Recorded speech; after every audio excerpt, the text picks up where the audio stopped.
Wealth is about impact. It's making sure someone receives something of value from you. The most important part of wealth is that the value leaves you to someone else. Now, business is where you get direct return for the impact. So the reason why you set up businesses is for you to collect the corresponding economic value that comes from the wealth.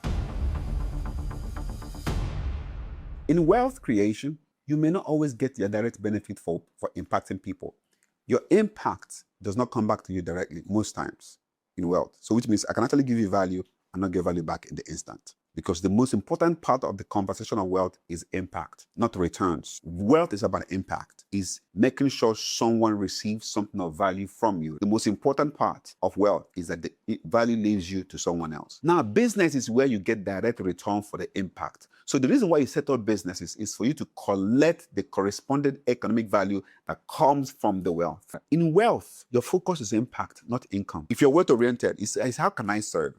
How can my life be useful to someone else? I want you to even think about it. Can you truly be impactful and valuable to people that don't get money? It's not possible. Even people may not give you money directly, but they will refer you, they'll talk about you, they will say good things about you. Let's assume you don't care about money. So beyond you having your need be met, can I tell you the truth? If you develop yourself in a level where you meet other people's needs, people want to offer you a house, clothing, those things you want to use money to buy. People want to associate with you, they want to be part of them. If you can put your own need behind and put your capacity to solve people's needs in front without asking for money. So the wealth part says, look out for other people, be useful, so much you can be useful for some other people. So forget the money. Once that is satisfied, it's okay, put a system in place that measures how your value is dispensed. That's the pricing model now. That's the packaging now. Somebody's broke, you don't have money, you're suffering, you want to go and start business. You've not built yourself to serve humanity. You're already thinking about business, which means the reason why you're thinking about the business is how to collect money from people. You will struggle. What you have doesn't have to be wonderful, it just has to be useful. Like, useful means someone has found a use case for it. What you have doesn't have to be,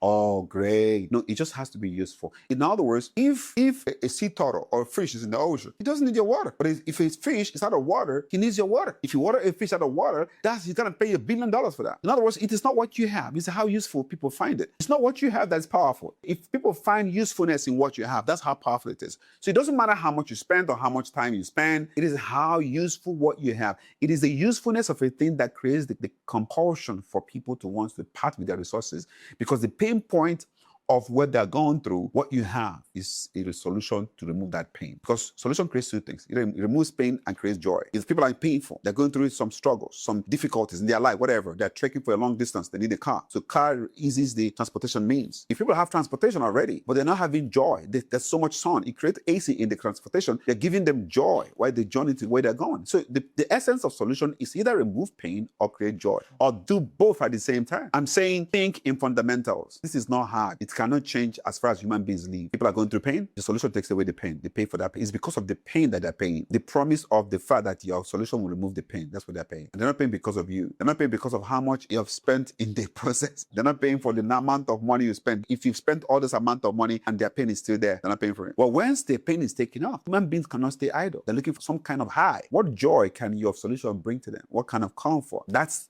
in the context you're thinking. I'm telling you how Mr. Ogo thinks. Freedom does not come from making money. Freedom comes from learning how things work. Freedom comes from learning why and how things work. It doesn't come from making money. If you made money without learning why, making money becomes useless, because money is supposed to fund purposes. Money is a facilitator. Money in and of itself is not an end. It's something that you need to have for the purpose of facilitating what your dreams are.